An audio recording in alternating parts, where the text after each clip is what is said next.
troisième mois Kurt Hassour.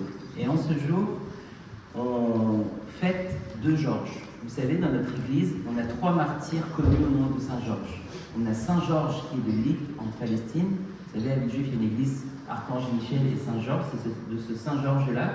Et aujourd'hui, on célèbre la commémoration de la consécration de son église à Lille, sa première église en Palestine. Saint Georges, avec le dragon, etc., et la princesse Alexandra. On a un deuxième Georges qui s'appelle Georges el-Mouzahin, on a un troisième Georges qu'on célèbre aujourd'hui, on commémore son martyr. Il s'appelle Saint Georges d'Alexandrie. Saint Georges d'Alexandrie, c'est l'histoire d'aujourd'hui. En fait, il avait 2 parents. Il était une fois un homme et sa femme qui étaient des hommes pieux, mais ils n'avaient pas d'enfants. Et ils sont allés assister à la consécration de l'église de Saint-Georges à Lille en Palestine. Et quand ils ont assisté à la consécration de cette église, ils ont prié Dieu ardemment et ils lui ont dit « Dieu, par les prières de Saint-Georges, ton martyr, ton persévérant et courageux homme, donne-nous un garçon. » Et Dieu a exaucé par les prières de Saint-Georges ses 2 parents pieux et il leur a donné un garçon. Et naturellement, ce garçon-là, ils l'ont appelé Georges. Georges, il grandit, il devint un homme qui aimait beaucoup l'Église. Et il aimait beaucoup faire des bonnes actions en secret. Et il aimait beaucoup passer du temps avec les pauvres, les nécessiteux. Et il les encourageait. Il était une personne agréable. Et quand il eut 25 ans, ses 2 parents moururent.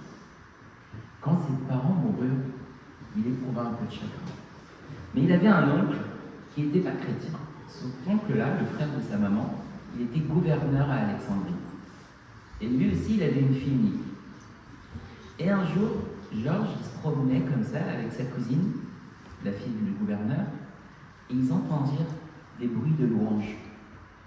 Et sa cousine, elle a dit à Georges, « Mais t'entends ce que j'entends ?» Il lui dit, « Bah oui, moi je peux te dire ce que c'est.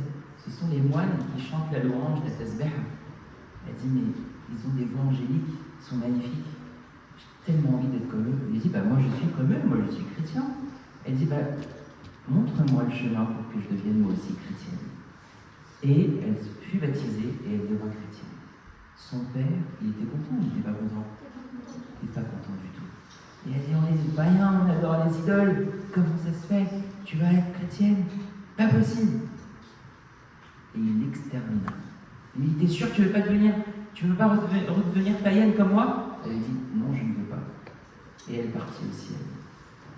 Le gouverneur n'était pas content parce qu'il a tué sa fille.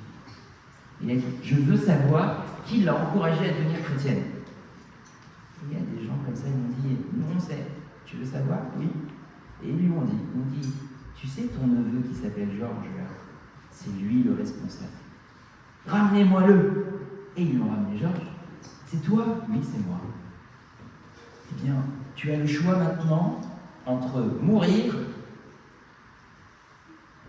ou redevenir païen et je te laisse aller sauver. À votre avis, Georges, qu'est-ce qu'il a décidé?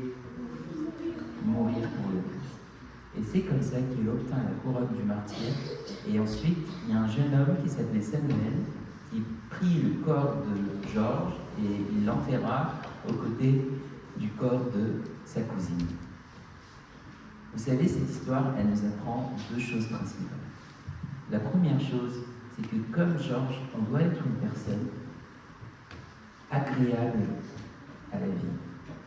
Voir Dieu dans tout ce, ne pas avoir peur de parler de ce que nous aimons, et faire le bien en secret. Georges, il donnait en secret. Il encourageait les gens en secret. C'était un bon confident. Donc la première chose à apprendre de Georges, c'est de vivre chrétien avec joie. Il était heureux. Il était heureux d'expliquer à sa cousine les chants des moines, la tasbeha. Il était heureux de lui apprendre l'histoire du salut du Christ et de comment on peut être tellement heureux en ayant une vie pure avec le Christ, en priant, en lisant la Bible. Donc la première chose qu'on apprend de Georges, c'est être heureux de vivre chrétien. On répète, être heureux de vivre chrétien. Et vous savez, quand les gens nous voient heureux, ils veulent devenir comme nous. comme sa cousine, quand elle a vu Georges, elle a voulu devenir comme lui.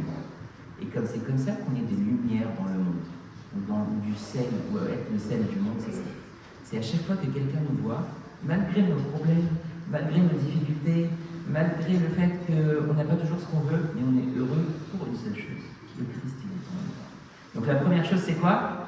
Être heureux de vivre en Christ et de vivre chrétien. Et la deuxième chose que nous apprend Georges, c'est le courage. Il n'a pas eu peur de son oncle, il n'a pas eu peur du gouverneur. Quand il lui a dit « tu choisis le Christ ou n'importe quelle autre chose », il a choisi le Christ. Et ça nous apprend à être courageux. Courageux, aujourd'hui, pour nous, ça veut dire quoi? Ça veut dire savoir dire non à ce qui ne nous convient pas. Il a gardé sa foi ferme. Être courageux, bravo, c'est garder sa foi c'est sa croyance, ferme, inébranlable, solide. Et c'est ce qu'on loue dans Saint-Georges. On dit Saint-Georges, il est solide. Comme l'autre Saint-Georges, comme le troisième Saint-Georges. C'était des gens solides, fermes, inébranlables. On lui dit, t'es chrétien? Bien sûr que je suis chrétien. Est-ce que tu veux mourir chrétien? Bien sûr que je veux mourir chrétien. On va te frapper, on va te faire violence, on va t'embêter. Pas de problème, le plus important c'est le Christ. Donc la première chose à apprendre de Saint-Georges, c'est quoi? Être heureux de vivre chrétien. Et la deuxième chose, être courageux. Que les prières de Saint-Georges, de l'Alexandrie et de Saint-Georges et des trois Saint-Georges soient avec nous et gloire soit à notre Dieu éternellement.